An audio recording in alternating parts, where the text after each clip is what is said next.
So while America is opening up their presents under the tree with smiles all around, Eagle Pass and the people of Eagle Pass and the people of El Paso and the people in Arizona and the people along the border are going to be stuck having to deal with this border crisis.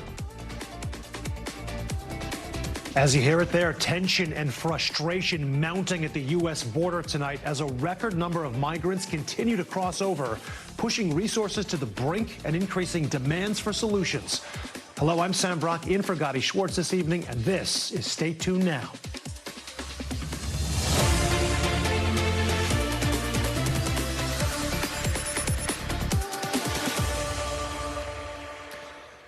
Well, with the closing of two major crossings that handle billions of dollars in goods every year, businesses and U.S. agricultural groups are urging Customs and Border Protection to reopen those trade routes along the Texas-Mexico border. U.S. border authorities suspended the routes on Monday, as you see in the map, worried about migrants using the trains to cross.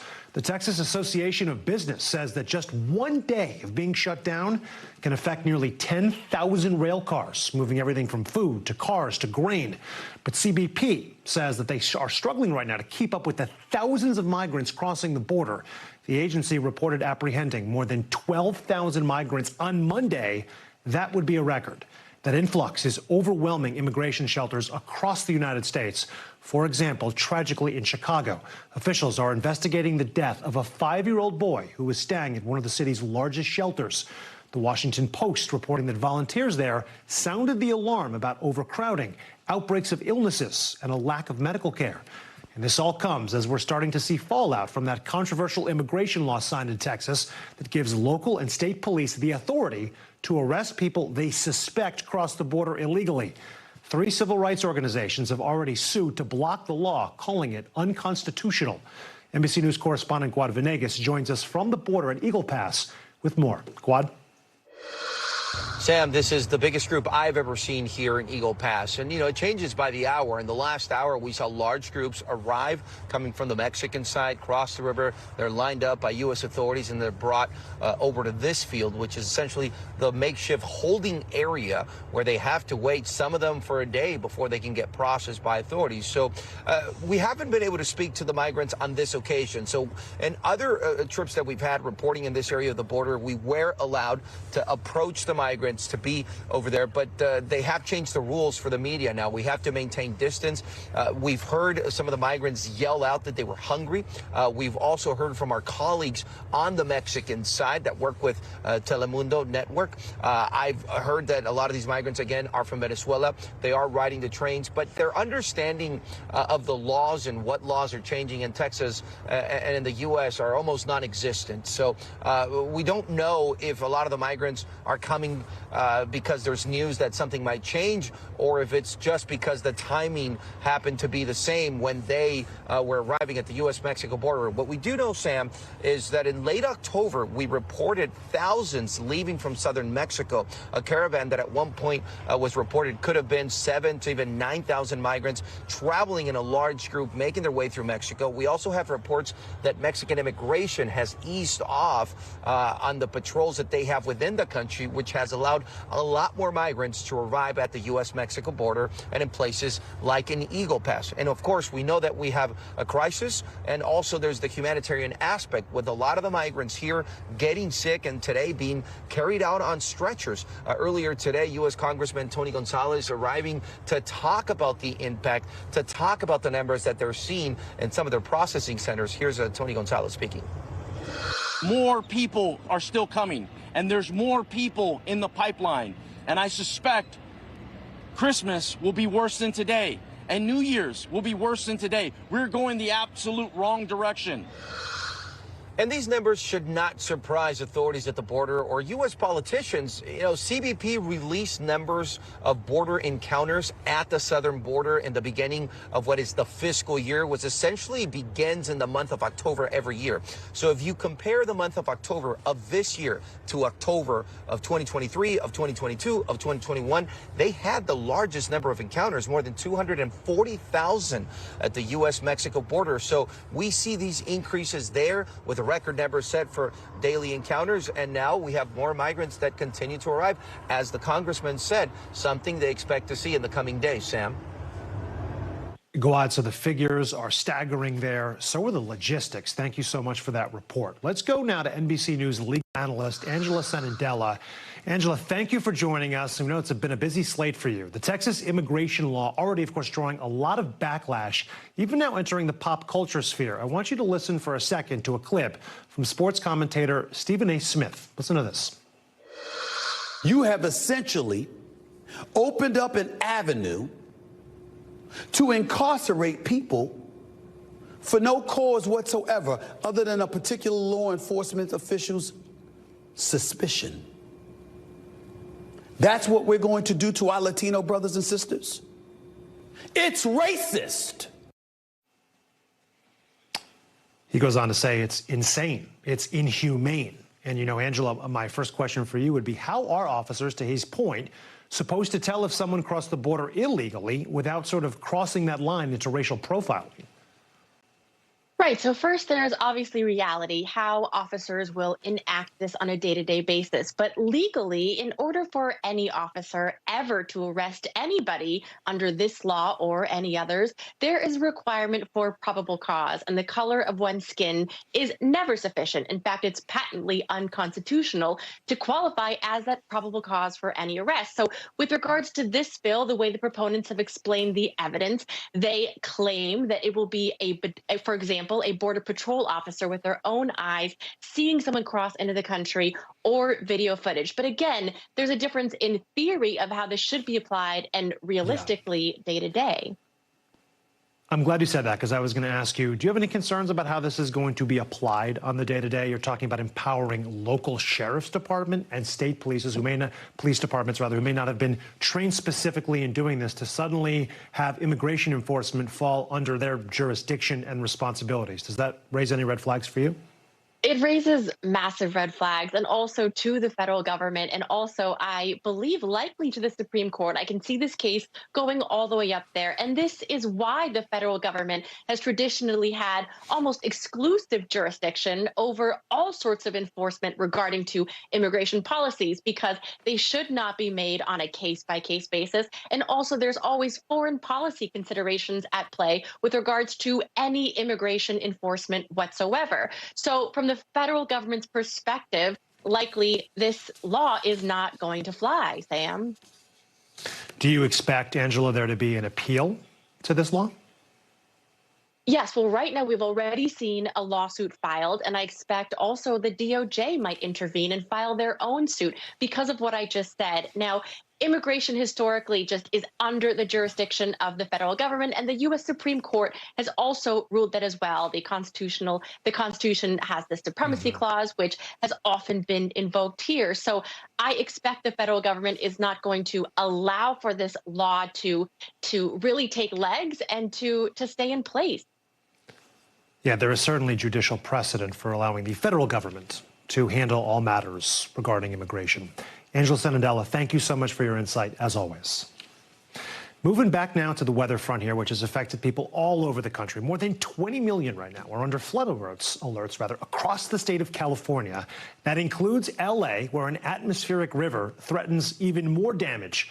And here on the East Coast, it's shaping up to be a warm week after a drenching earlier in the week. But what are the odds for a white Christmas on either coast? NBC News meteorologist Bill Cairns is here to tell us more about how the upcoming holiday weekend is starting to shape up. Bill? Well, good evening to you, Sam. So we got two things going on. We have this big storm that's heading for portions of California, and then we're at the holiday forecast, the big travel weekend coming up. So let's get into the details. First off, our huge storm just lingering off the coast. It's going to sit here for about another day and a half, and then finally by Friday start to kick through Southern California and into Arizona. We've got this band of just a lot of heavy rain and downpours coming up from the south. And when we get a southern orientation like this, the mountains are what you're worried about, especially those mountains that run east or west, kind of rings brings the moisture out, and we can get a lot of rain in some short periods of time. And these are the mountains just north of Santa Barbara here that we're worried about, heading up towards San Luis Obispo. So far, LA's had some periods of rain. There's one little downpour we've been tracking here, but overall, a lot of the heaviest stuff's going to avoid LA probably till Thursday evening. That looks like when the heaviest rain should move through. So there's the 22 million people under flood watches. As of now, no active flood warnings. I haven't heard of any reports of any mudslide or debris flows. I think tomorrow and tomorrow night, if it's going to happen, that's likely when it would. Rain details. Coastal areas and valleys, 2 to 5 inches, but this is the real highlight. In the foothills and mountains, 5 to 10 inches is possible. Not just possible, expected, and then isolated up to about a foot for any areas that are in a persistent downpours. So the timing of this, as we go throughout the night tonight, we continue to see right around the Santa Barbara area to Malibu, San Luis Obispo. That's going to be the rainy spot. Showers in L.A. And as we go throughout Thursday evening, watch the heavier stuff kick northwards and then inland. That's when I think San Diego, Oceanside, L.A., that's when you'll have your biggest rain depth. Then by about Friday evening, just showers in Southern California as the rain will kick through areas of Arizona. Now let's get into that holiday travel forecast. Thankfully, no ice. Very little snow to deal with. If anything, it's going to be probably one of the easiest travel forecasts we've had. It doesn't mean we won't have some isolated trouble spots. So here's Friday. East Coast, I mean, this is about as nice as it gets, clear as could be. We're going to have some showers on Friday. Areas like Shreveport to Little Rock, heading up to St. Louis and Kansas City and Chicago. But it's warm and just showers. No issues there. The Northwest will get a little bit of rain and snow. And then we already told you about the problems in Southern California heading into Arizona. Saturday, our storm kicks into the Four Corner region. A good dose of snow will break out into areas like Salt Lake, outside of Salt Lake City, in the mountains of Colorado. It'll be a high elevation event. Rain begins to move into Texas. Very warm the eastern half of the country. Then as we get to Christmas Eve, this is when the storm gets a little bit stronger. It should be going rain to snow in many areas of Colorado, Wyoming, also western portions of Nebraska, South Dakota. So that's who has the best chance of a white Christmas and also the treachery travel. And then watch out for that flood threat. Heavy rain and thunderstorms are possible here right along the Texas-Louisiana border. That's going to be on Christmas Eve. And then finally for Christmas Day, very mild. Temperatures in the 50s in New England on Christmas Day. Rainy weather, unfortunately, through the Mississippi, Tennessee Valley, all the way to the Great Lakes. Not going to pour all day, but here and there wet. And Sam, a little bit of snow on Christmas Day in areas of the Central Plains. But the big theme is going to be rain and very warm temperatures. Yeah, we'll take the 78 degrees here in Miami. Bill Cairns, thank you so much. We turn now to that explosive ruling out of Colorado that, at least for now, keeps former President Donald Trump from appearing on the 2024 primary ballot there. In a historic decision last night, the state Supreme Court ruled that Trump was disqualified from holding office because he violated the insurrection clause of the U.S. Constitution. Trump has vowed to appeal that decision and take the issue all the way to the Supreme Court. And his current rivals on the campaign trail are supporting that decision. I expect that to be reversed by the U.S. Supreme Court. We don't need to have judges making these decisions. We need voters to make these decisions. So I want to see this in the hands of the voters. We, the people, are the ones who decide who leads our country. Not people in the back of palace halls, not unelected judges in Colorado. I do not believe Donald Trump should be prevented from being president of the United States by any court. I think he should be prevented from being president of the United States by the voters of this country. All right, some consensus from all of the Republican contenders there. So for more, let's go to NBC's Vaughn Hilliard and what to make of all this. We have every expectation that the U.S. Supreme Court will agree to hear the appeal of Donald Trump. If, in fact, though, the U.S. Supreme Court were to affirm the decision of the Colorado Supreme Court, which ruled on a 4-3 vote that Donald Trump was disqualified from the ballot for having engaged in an insurrection illegal under Section 3 of the 14th Amendment, then that would have impact across the country and upend the 2024 presidential election. Because not only would he be removed from the ballot in Colorado, but he would be removed in all 50 states. Now, what is the timeline in which the U.S. Supreme Court is likely to hear this case? In Colorado, their primary is on March 5th, but we would expect it to be heard as soon as within a couple weeks, but it could very well extend into late spring or summer, impacting the general election. The only thing about that is that on January 15th is the Iowa caucus, and by March 5th, the day of that Colorado primary, about 1/3 of delegates for the Republican nomination will have already been allocated to candidates, which Donald Trump, in a fundraising email this afternoon, said the U.S. Supreme Court upholding this decision would all but nullify the votes of the Republican Party, which will begin just in 25 days, beginning to cast their votes in this Republican primary. There is a lot on the line for Donald Trump, but also the U.S. Supreme Court as it decides whether to take this case up and make what would be a gigantic decision one way or the other. So many different directions in which this could go. Vaughn Hilliard, thank you very much. Well, that landmark ruling we're just talking about from the Colorado Supreme Court cites Section 3 of the 14th Amendment of the Constitution. So what is that exactly? NBC's Noah Pransky breaks it down. No person shall hold any office who, having previously taken an oath to support the Constitution of the United States, engaged in insurrection or rebellion. Chances are the 14th Amendment isn't near the top of your most familiar constitutional amendment list. In fact, it's probably behind the 1st, 2nd, 4th, 5th, 13th, 15th, 19th, that tax one, the drinking one, and the other drinking one too. But here's why the 14th could be one of the very most important of 2024. See, this insurrection disqualifying language was ratified following the Civil War as a way to keep Confederates and their sympathizers out of office. It does not explicitly require a criminal conviction, but it was really only used between 1868 and 1872. That was until 2022, when a court removed from office a New Mexico County commissioner, also the co-founder of Cowboys for Trump, and disqualified him from ever holding office again based on his participation in the January 6th riots. And then December 2023 happened. A bombshell ruling from the Colorado Supreme Court. Mr. Trump is disqualified from the primary ballot. A majority of Colorado's Supreme Court wrote in its split decision, Trump is disqualified from holding the office of president under Section 3 of the 14th Amendment. Former President Trump responded on Truth Social, "What a shame for our country, a sad day for America." And his campaign spokesperson said they would appeal and promised the decision would be overturned. This is surely going to the U.S. Supreme Court. There's only one court that can do that. So all eyes now shift to the nation's highest court, which may have to consider whether this 155-year-old amendment, which doesn't actually mention the office of president, should prevent the Republican frontrunner for president from winning an election. Uncertainty that Coloradans are hoping is settled before they go to the polls on Super Tuesday, March 5th. All right, one way or the other, a momentous decision is coming. Noah Pransky, thank you so much. Do not go anywhere, because when we return, we are just getting started. Up next, more information tonight on a tragic helicopter crash that left a local ABC News photographer and the pilot dead. What we're learning tonight about what might have happened. Plus, the U.S. freed an ally of Venezuela's president in exchange for 10 imprisoned Americans. Will this deal improve our relations with the South American country? And cats, lasers, and NASA. You cannot make this up. All of those things are part of the same story. In fact, the same sentence in this case. We will explain just a little bit. So stay tuned.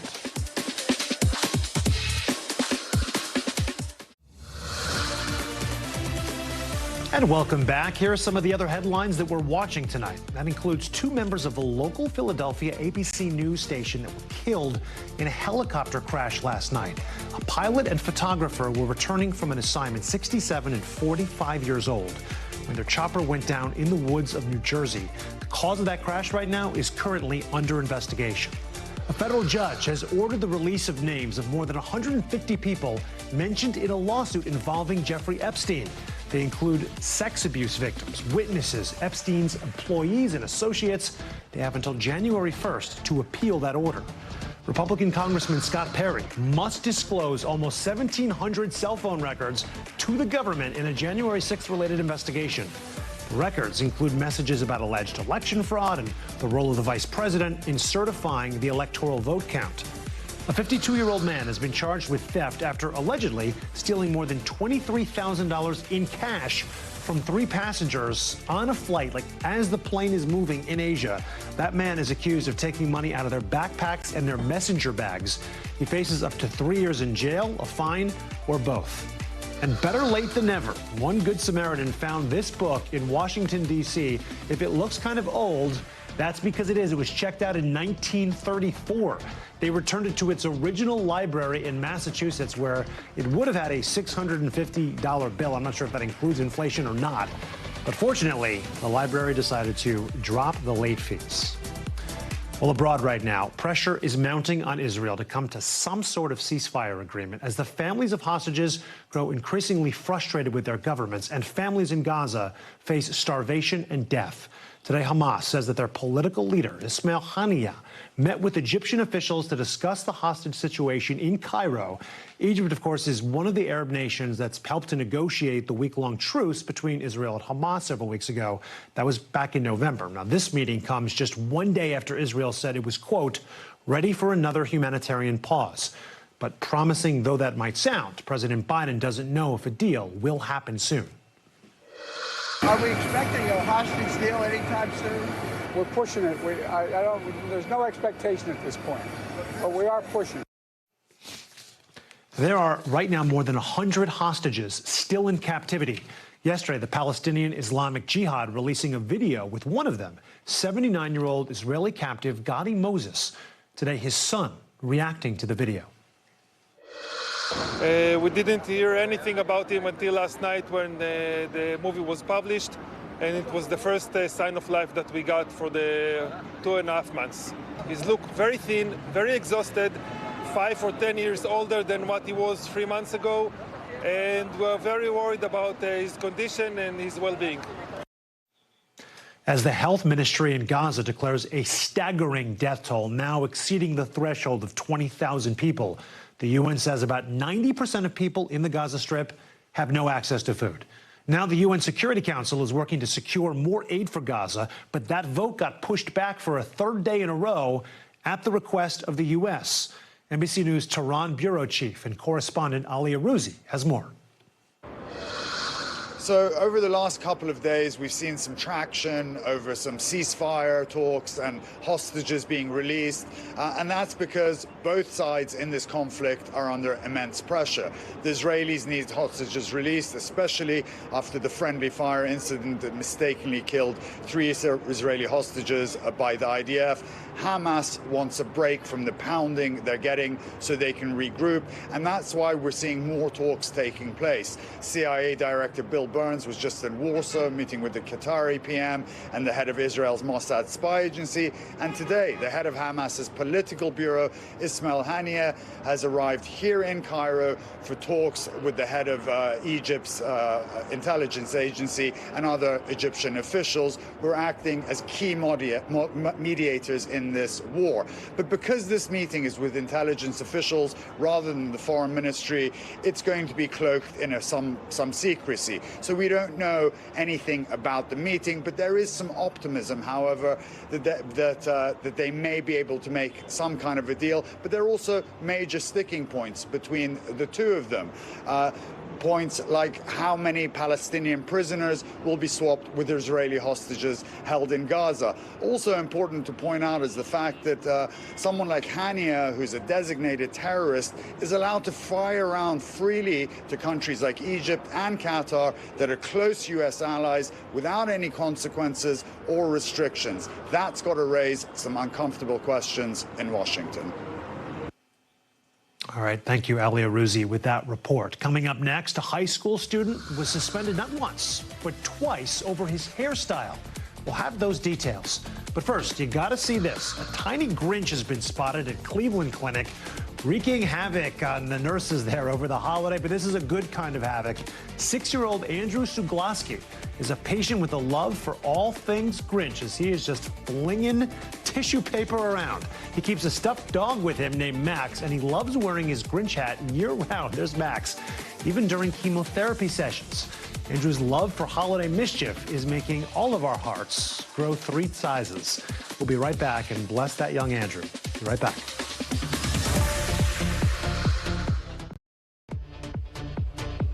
And welcome back. Here are some of the stories that we're following out west this evening. Nearly 2,000 healthcare workers in 4 different Southern California hospitals are on strike. This is the second time that workers with prime healthcare facilities walked off the job this year. The strike is expected to last 7 days as negotiations between the hospital group and the workers' union are expected to continue. Police have released new body camera footage from the deadly shooting on UNLV's campus earlier this month. The shooting killed 3 professors and left a 4th injured. Officers shot and killed the gunman, 67-year-old Tony Polito. The footage released that you're seeing right here shows officers running to the hall where Polito's body was found and some initial confusion about a second shooter. And starting today, Clark County, Nevada has banned pet stores from selling, get this, dogs, cats, rabbits, and pot-bellied pigs. Why, you ask? Stores caught violating this rule could face a $500 fine or the cost of the animal. And the reason why, according to Clark County commissioners, is they see it as a good nudge to adopt and to not shop for your next pet. Unless it's fish, frogs, hamsters, or ferrets, those are still allowed. So many questions on that one. Well, he has been suspended twice now for refusing to comply with the school's dress code policy, but it's not for what he's wearing, but for how he wears it, his hair. 18-year-old Daryl George has braided locks, and his Texas high school says he's been suspended because when worn down, they fall below his eyebrows and earlobes. George's family, however, sees things differently, which has taken this case to court. NBC News anchor Zincle Esamoah has more on the story. For Daryl George, just outside Houston, Texas, hair has defined his junior year of high school. How has this all felt for you? It's very stressful. I'm trying to maintain being a student while also having to deal with this. The 18-year-old has now been suspended twice over his hairstyle at Barbers Hill High School, most recently in early December. The first time was back in August, when school officials said George's braided locks fell below his eyebrows and earlobes, which violated the school district's dress code for boys. Why should I cut my hair for my education? My hair has nothing to do with my education. George was put in a disciplinary off-campus education program, and when he returned to school with his style intact, he was suspended again. The family filing a federal civil rights lawsuit against Texas Governor Greg Abbott and the state's attorney general in September, alleging that George's suspension violates the Crown Act, a Texas state law that took effect September 1st, prohibiting race-based discrimination, banning employers and schools from penalizing people because of their hair texture or protective styles, such as afros, twists, or dreadlocks. At least 24 states have their own version of the law, according to the think tank the Economic Policy Institute. Much of that legislation following high-profile incidents of alleged hair discrimination against African Americans. We're alleging that the grooming code of Barbers Hill ISD is unconstitutional. The law says whether or not you intend to target a specific protected class, if the end result is that only the protected class is affected, is discriminatory. George's attorney says the district is engaging in a discriminatory pattern since back in 2020, 2 other students, both black teens, were also suspended for their hairstyles. In response, the Barbers Hill School District tells NBC News in part the claim is false, saying it has many African American students who wear dreadlocks and other similar protected hairstyles and comply with the district's length policy. We have one who does not. The superintendent adding that there are some African American students with religious exemptions for hair length, but, quote, we do not have an exception for I don't want to follow the rules. The superintendent also calling the lawsuit baseless and filing a lawsuit to clarify that the Crown Act does not address length or any other student expression, but instead protects the right to wear braids. Texas governors and attorney general's offices did not respond to our request for comment. As for Daryl George, his attorney says this legal battle has taken its toll. She requested a temporary injunction so George can return to school. I feel like I ain't going nowhere with it.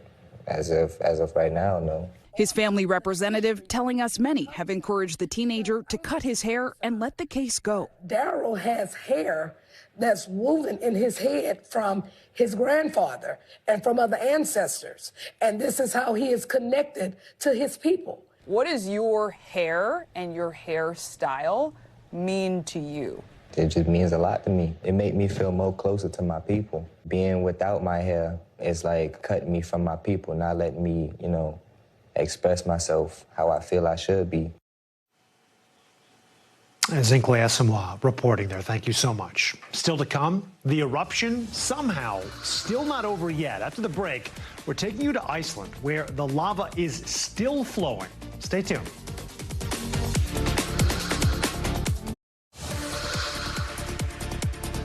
And welcome back. Let's take a quick look around the world, shall we? Some significant news to report from President Joe Biden's recent summit with his Chinese counterpart. Obviously, that was several weeks ago. But in an NBC News exclusive now, President Xi Jinping straight up told Biden to his face last month that China plans to take back Taiwan. But according to 3 current and former U.S. officials, he did not specify when. These officials also say that it's China's preference to reunify with Taiwan peacefully and not by force. Heavy rain in India has triggered deadly flooding in the southern part of that country. Local reports say at least 10 people have been killed so far. The Air Force has been dropping supplies to those cut off by the flooding. You see the aerials there. So far, hundreds of people have been left stranded, while thousands of others have been forced to leave their homes. Poland's ousted right-wing party is upset about its recent loss, so they have essentially taken over Poland's main public news station. The right-wing party lost back in October, and their loyalists were fired from this state-run TV station. The new centrist administration says it's determined to restore, quote, common decency in public life. And Argentina's newly elected president, Javier Milei, has previously warned of protests and blocking streets. Now he's being tested less than a month into his first term. Today, thousands of Argentines taking to the streets to protest austerity measures. Earlier this week, Milei said that protesters who block streets could have their social welfare cut off. The U.S. tonight cuts a prisoner swap with Venezuela, with the United States getting 10 Americans, including 6 the U.S. claims were wrongfully detained in exchange for releasing a tight-knit ally of Venezuelan President Nicolas Maduro. His name is Alex Saab. He's a Colombian businessman who was arrested for his role in a bribery scheme that netted about $350 million. Maduro has hailed his release as a, quote, triumph for truth. Among the Americans released include the return of a man known as Fat Leonard, who was in the middle of one of the U.S. Navy's largest corruption cases in history. This agreement seems to be the latest effort by the U.S. to improve its relationship with Venezuela. Back in October, President Biden agreeing to let up on oil, gas, and gold sanctions that had placed on the country.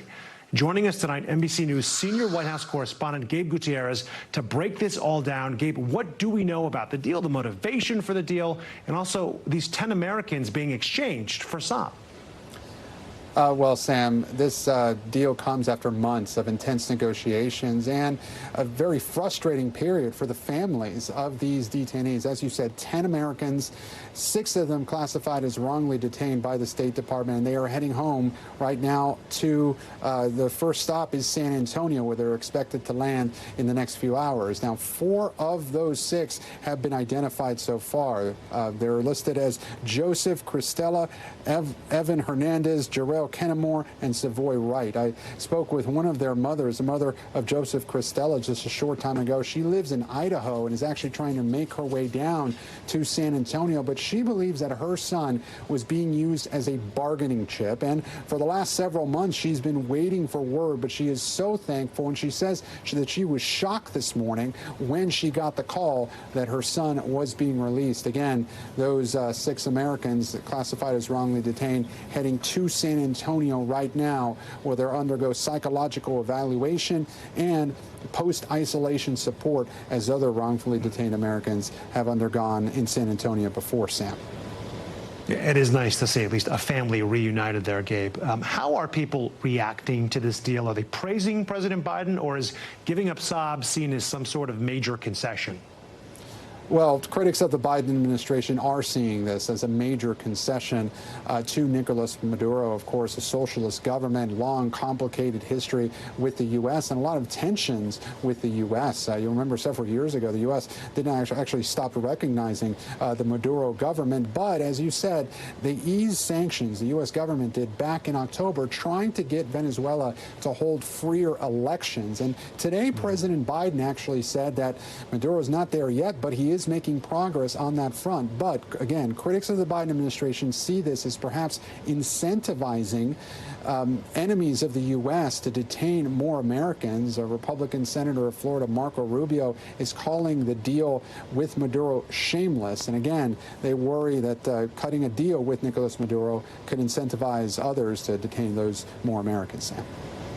It is a great point you made about free and fair elections, as 20 political opponents of Maduro that were in jail also released as part of this deal.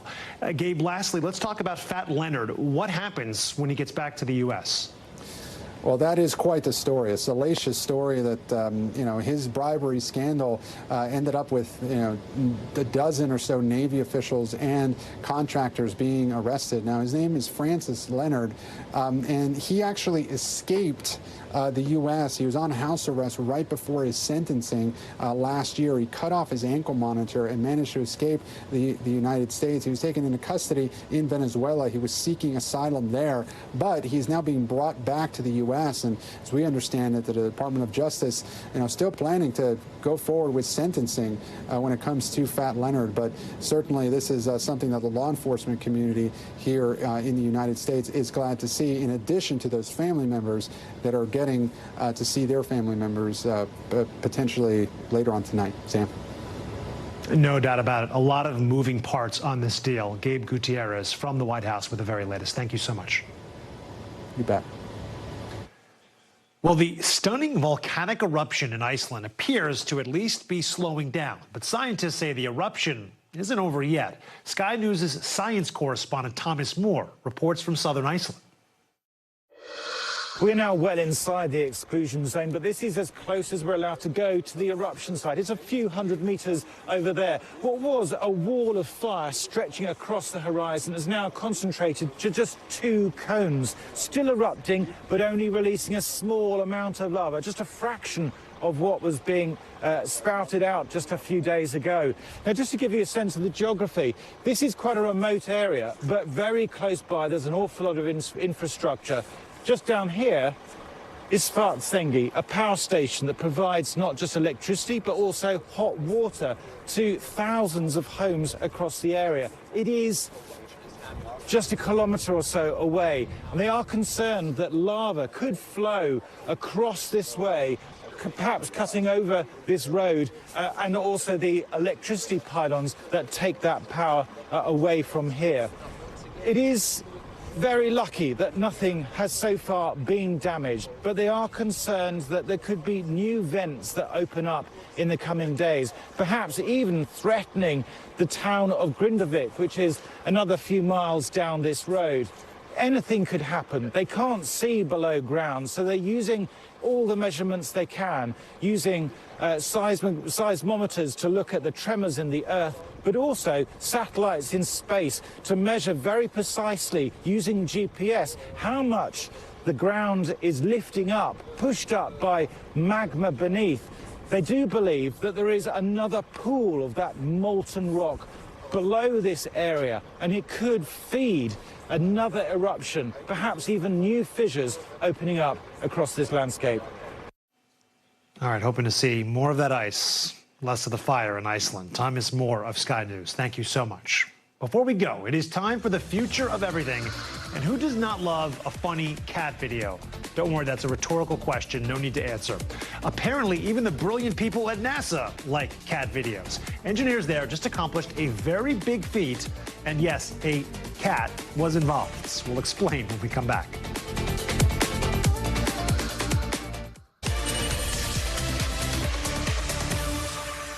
Earlier today, big news from the FTC, or Federal Trade Commission, as it banned Rite Aid from using facial recognition technology in its stores for 5 years.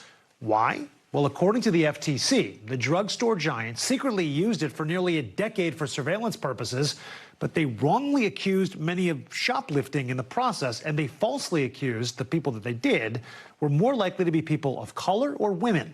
In a statement, Rite Aid wrote that, quote, "We are pleased to reach an agreement with the FTC and put this matter behind us. However, we fundamentally disagree with the facial recognition allegations in the agency's complaint." Let's bring in NBC News technology correspondent Jake Ward. Jake, obviously, a lot of questions, people probably wondering around this, like what are the laws that regulate facial recognition? But also, to the point that's being made here, in 2019, federal agency found that Asian and black individuals were up to 100 times more likely to be misidentified. So has the technology also evolved since then?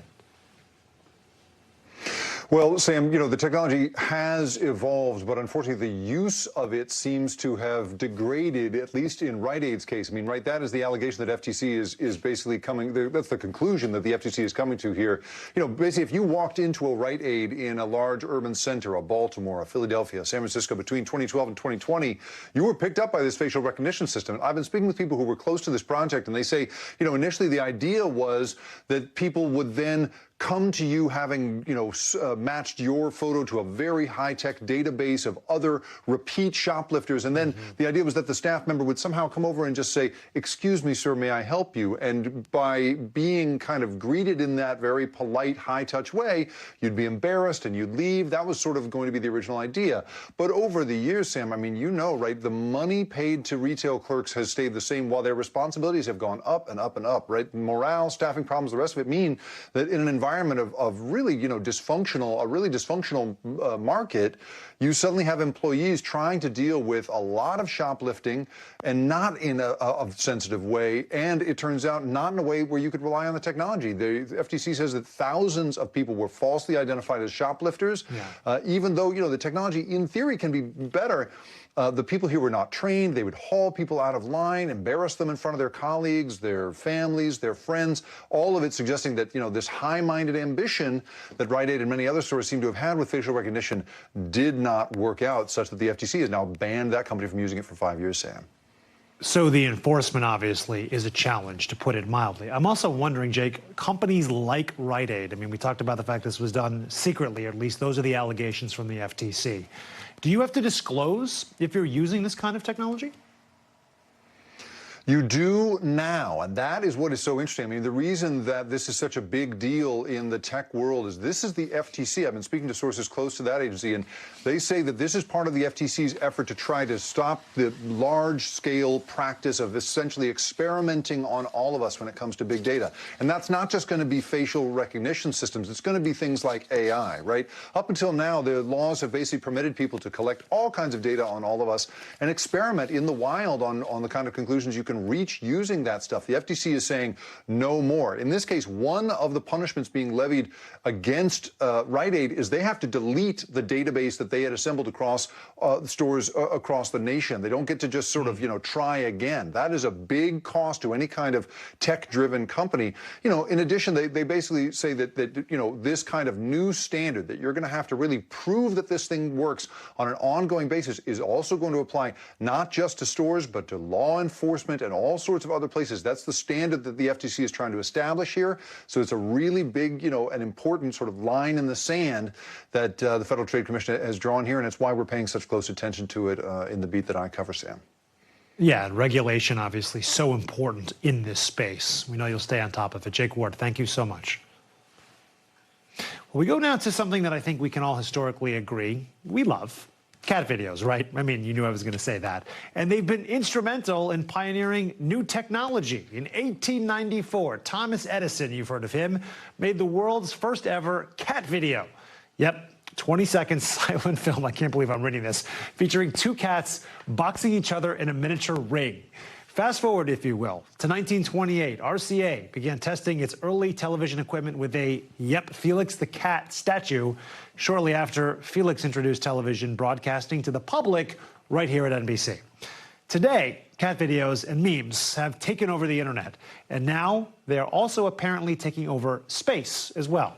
NASA has made history once again after successfully beaming this video of a cat named Taters back to Earth. It is the first time that NASA has streamed a video from deep space using a laser.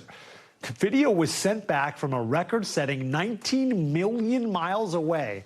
That is about 80 times the distance between the Earth and the Moon, if you were looking for a reference point here. Joining me now is astrophysicist and NASA advisor, author Dr. Paul Sutter. Paul, this sounds like something fantastical. I can't even keep a straight face reading it.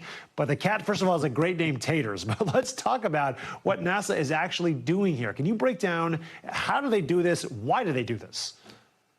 Yes, let's start with the why. So we have a way of communicating with our spacecraft that are deep in the solar system, and that is through radio waves. We have a network of radio dishes across the globe of the Earth, and we use these to communicate with deep spacecraft. The thing is, this is slow. It's like dial-up days. And so our spacecraft can take months or even years to send back the data that they are acquiring from the outer solar system back to our laboratories here on the Earth.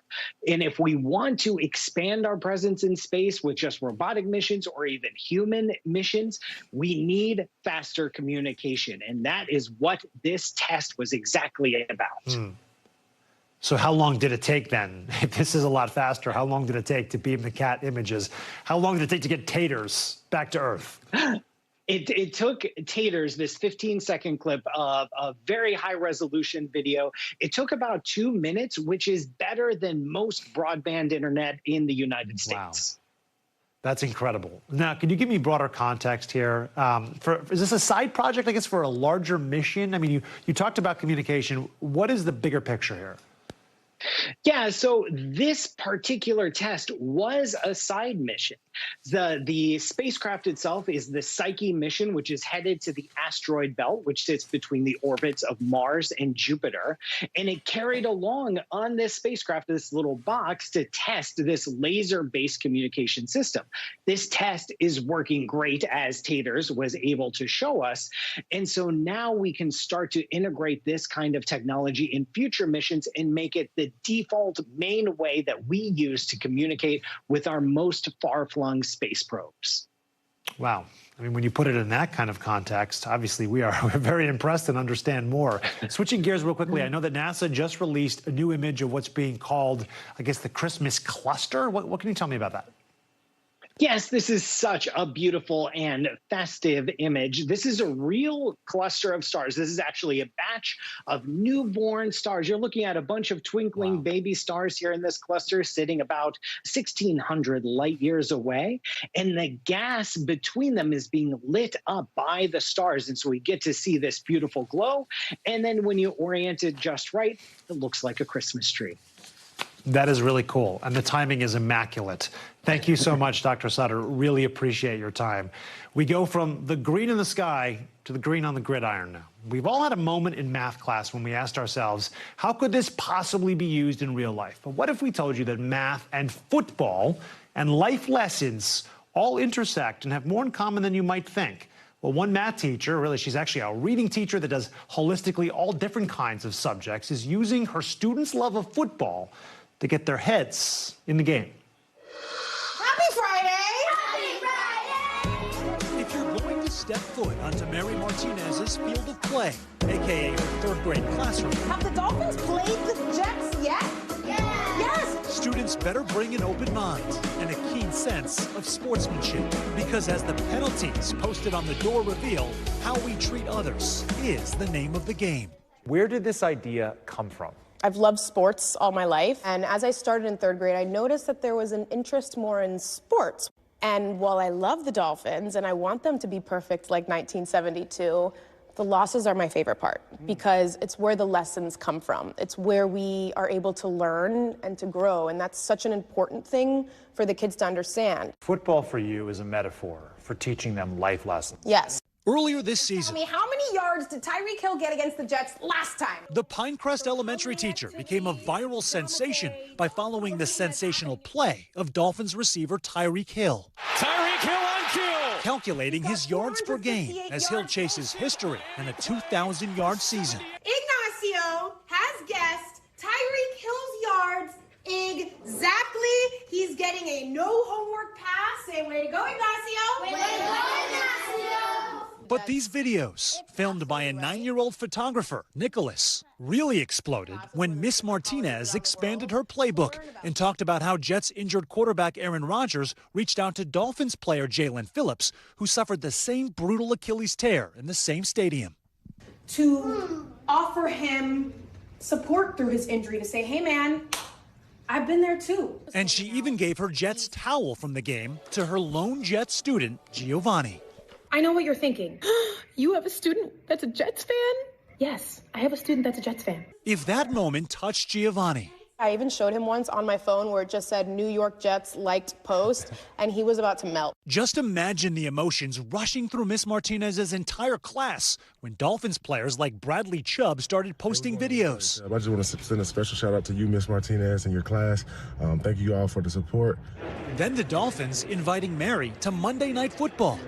And perhaps the culmination, the New York Jets surprising that one stalwart supporter. I open the box, and there's this letter. And it's like an official Jets letter. And it's for Giovanni. And it says, we're so excited for you and wanted to send you this signed football from Brees, Garrett, and Quincy. Jets. Jets. So here you go, Giovanni. This is from the Jets. The proud Gang Green fan fighting back tears. On a scale of 1 to 10, how happy would you say you are right now? 1,000. The teams in this case casting rivalries aside for a teacher whose voice has transcended the gridiron. The game is so much bigger than just playing football. I mean, to some people it is just football, but to me it's everything. You can learn so much from the game. Mary Martinez is magic. That does it for us tonight. I'm Sam Brock. We will see you tomorrow, but until then, stay tuned now. Thanks for watching. Stay updated about breaking news and top stories on the NBC News app or follow us on social media.